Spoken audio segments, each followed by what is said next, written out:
자, 오늘 말씀 28장과 29장, 특별히 28장의 말씀은 그 유명한 말씀이죠. 별명이 있죠. 별명이 뭐죠? 축복장. 네, 축복장이 이 신명기 28장의 말씀입니다. 아주 긴 장 68절까지 기록이 되어져 있습니다. 특별히 1절과 2절 말씀 한번 읽어볼까요? 28장과 1절과 2절 시작. 내가 내 하나님 여호와의 말씀을 삼가 듣고 내가 오늘 내게 명령하는 그의 모든 명령을 지켜 행하면 내 하나님 여호와께서 너를 세계 모든 민족 위에 뛰어나게 하실 것이라. 내가 내 하나님 여호와의 말씀을 청종하면 이 모든 복이 내게 임하며 내게 이르리니. 아멘. 그래서 3절에 보니까 성읍에서도 복을 받고 들에서도 복을 받고 내 몸의 자녀와 토지의 소산과 내 짐승의 새끼와 소와 양의 새끼까지 복을 받을 것이며 광주리에도 복을 받고 떡반죽 그릇도 복을 받고 나가도 들어받고 들어가도 복을 받으리라. 아멘. 네. 근데 여기 앞에 이런 말씀이 있잖아요. 너희가 하나님의 말씀을 청종하면 이 모든 복이 내게 임할 것이다. 근데 오늘 성경의 말씀이 축복장이라고 일컬어지고 있지만, 그런데 그 긴 장 가운데 이렇게도 복이 되고 저렇게도 복이 될 것이라는 말씀은 14절 동안만 기록되어져 있고 15절부터는 무슨 말씀이 기록이 되어져 있어요? 거기에는 저주하는 말씀이 기록이 되어져 있단 말이에요. 그래 15절에부터 보니까 똑같이 들어가도 나가도 복을 받겠다고 하는 것이 거꾸로 들어가도 나가도 저주를 받을 것이다. 아니 축복장이라 그러더니 이 복만 있는 게 아니네. 저주하는 이야기가 많이 기록이 되어져 있네. 이걸 어떻게 우리가 이해해야 될까요? 27장으로 한번 가보겠어요. 27장에 가보면은 내가 내게 주는 말씀을 돌에 새기라 그렇게 말씀하고 11절부터 보니까 여러 가지 복에 대한 이야기를 하시면서 오히려 저주에 대한 이야기가 기록이 되어져 있어요. 14절부터 보니까 레위 사람은 큰 소리로 이스라엘 모든 사람에게 말하 이르기를 16절에 보세요. 그의 부모를 경홀히 여기는 자는 저주를 받을 것이 하실 것이요 모든 백성은 아멘 할지어다. 아니 아멘까지 하래. 저주를 받을 것이라고 했는데 아멘까지 하라 그래. 또 17절에 보니까 그의 이웃의 경계표를 옮기는 자는 저주를 받을 것이라 할 것이요 모든 백성은 아멘 할 것이요. 아니 저주를 받으라고 하는데 왜 아멘 하라 하시는가? 오히려 이 성경에 있는 이야기는 아멘 아멘 아멘 그렇게 하게 27장은 그렇게 쓰여져 있어요. 그런데 저주라는 말과 복이라는 말 이건 다른 말이 아니에요. 부모가 때리는 체율은 그것은 미워서 하는 것이 아니라 그를 사랑하기 때문에 체율하는 거라 그랬죠.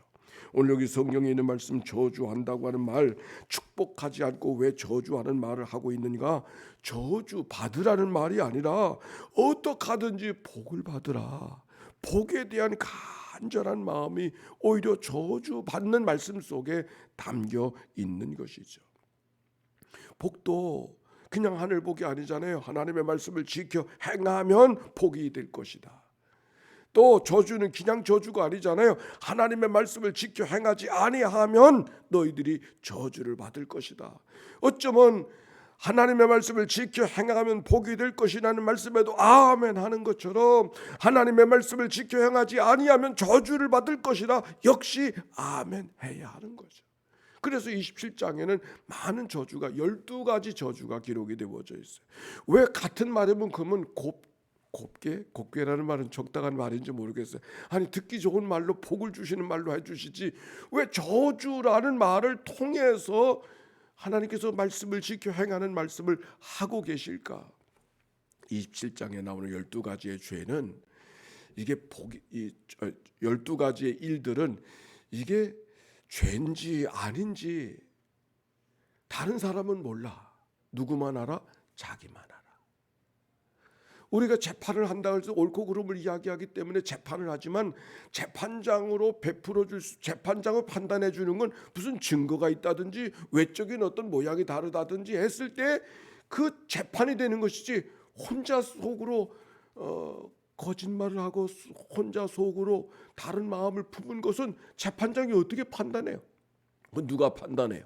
자기가 판단해야 되잖아요.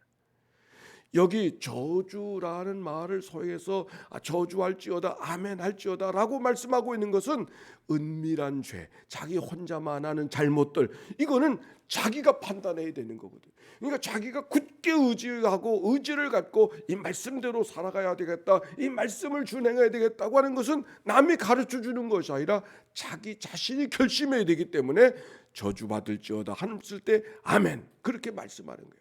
그리고 27장을 한번 보세요. 아까 말씀했던 것처럼 부모를 경홀히 여기는 자는 저주를 받을 것이다.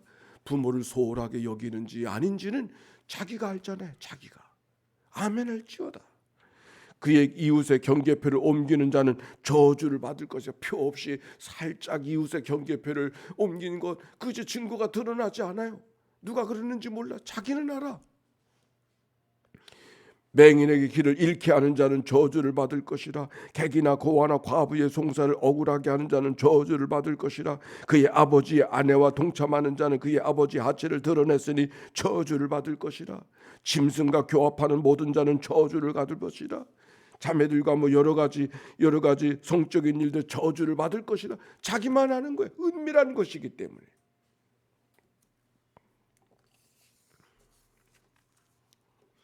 성경에 심판을 예고하는 말씀이 있지만 하나님의 심판을 예고하는 것은 심판 받으라고 하는 것이 아니라 어떻게 하든지 심판을 피하라고 하는 것이잖아요. 그래서 니느웨 성의 요네를 통하여 하나님의 심판을 예고하게 되어졌을 때 그들이 회개하고 돌이켰을 때에 그들이 하나님 앞에 하나님의 그 마음을 돌이키셨다. 분명 니느웨 성의 심판을 예고하셨지만 하나님께서 명령하셔서 예고하게 하셨지만 그들이 돌아서게 되어졌을 때 하나님이 오히려 그들의 기쁘게 돌아섬을 받으셨던 이야기를 찾아볼 수 있지 않습니까? 마찬가지 심판이 심판을 위한 것이 아니라 돌아서게 함을 위한 것이었다면 저주는 저주를 하기 위함이 아니라 그들을 더욱 복받게 하기를 원하시는 하나님의 간절한 마음과 기도가 이 말씀 속에 담겨 있기에 신명기 28장의 말씀은 복받은 복에 대한 말씀이 틀림이 없는 것이죠. 하나님은 오늘도 우리에게 복 주시는 분인 줄로 믿습니다. 하나님의 복이 무엇인가를 잘 헤아려 살아가는 그런 삶을 우리가 살아가야 되는데 오늘 말씀에 보니까 누구에게 복을 주신다? 말씀을 지켜 행하는 자라 그랬어요. 말씀을 지켜 행하는 자가 누굴까? 하나님의 말씀을 기뻐하고 하나님의 말씀을 즐거움으로 받을 수 있는 사람이 복이 되는 사람이에요. 같은 바람이 불어도 바람을 받는 돛을 가진 자가 바람에 의해서 함께 나아갈 수가 있지만 바람에 등을 돌리고 있으면 그 바람의 영향을 받을 수가 없어서 바람을 이용할 수가 없지 않습니까? 하나님의 복을 받은 자, 하나님의 복을 기쁨으로 받고 하나님의 복을 은혜로 받고 하나님의 복을 즐거움으로 받을 수 있는 사람이 하나님의 복 가운데 살아갈 수 있음을 말씀하고 있는 것이죠. 언젠가 말했죠. 기도는 누가 하는가? 겸손한 자가 기도한다. 입이 있다고 기도하는 것이 아니라 시간이 있어서 기도하는 것이 아니라 겸손한 자, 하나님의 은혜를 구하고 하나님의 도움을 구하고 하나님의 은혜 없이는 한 걸음도 살아갈 수 없습니다. 고백하는 겸손한 마음을 가진 자만이 복을 받을 수, 겸손한 자만이 기도할 수 있어요. 마찬가지. 누구와 복이 되는가? 겸손한 마음으로. 오늘도 하나님의 복 주셔야 삽니다. 하나님이 도와주셔야 삽니다. 하나님이 인도해 주셔야 삽니다. 겸손한 마음으로 하나님의 복을 구할 때 그에게 말씀이 복이 되어지고 우리의 삶의 모든 환경이 복이 될 줄로 믿습니다. 우리들의 주변에 여러 가지 좋은 사람들이 있다고 하는 게 복이에요? 복이 아니에요? 복이죠. 좋은 사람이 있는 복이에요. 근데 누구에게나 좋은 사람이 아니야. 겸손한 사람만 사람들이 복으로 느껴지는 것이죠. 내 마음이 겸손하지 못하면 주변에 있는 사람들, 주변에 있는 환경들이 복으로 느껴지지 않아요. 오히려 원망과 불평과 우리 마음속에 다른 마음이 생겨나게 되는 것이죠. 오늘 성경 복 주시는 마음, 우리 한 번 더 구절만 찾아보고 마치도록 합시다. 47절 읽을까요? 47절 시작. 내가 가진 모든 것을 풍족하여도 기쁨과 즐거운 마음으로 네 하나님 여호와를 섬기지 아니함으로 말미암아 복이 아닐 때가 있어. 왜? 기쁨과 즐거움으로 받지 아니하면 58절 또 읽어봅시다. 58절 시작.